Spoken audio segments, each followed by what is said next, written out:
முருகப்பெருமான் மலை மீது அல்ல, காடு நடுவிலும் அல்ல, ஏன் கடற்கரையை நோக்கி திருச்செந்தூரில் நின்று அருள்பாலிக்கிறார்?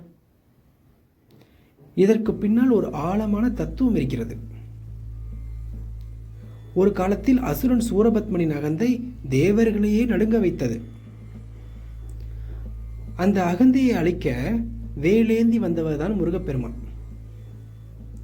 அந்த போர்க்களம் அமைந்த இடமே திருச்செந்தூர். அகந்தை கடலை போல பெரிதாக இருந்ததால் அதை அழிப்பதற்கு கடலின் கரையிலேயே போர் நிகழ்ந்தது. ஏனெனில் கடல் என்பது மனித மனத்தின் சின்னம்.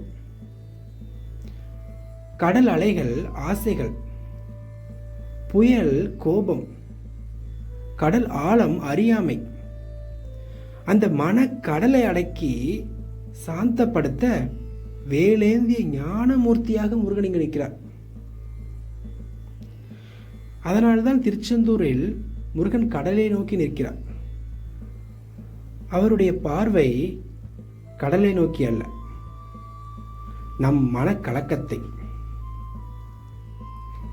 அவருடைய வேல் அகந்தியை வெட்டும் ஞானத்தின் ஒளி.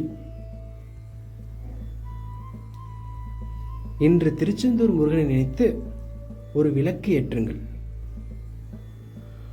உங்களுடைய மனக்கடலும் சாந்தமாகும். திருச்செந்தூர் முருகனுக்கு அரோகரா.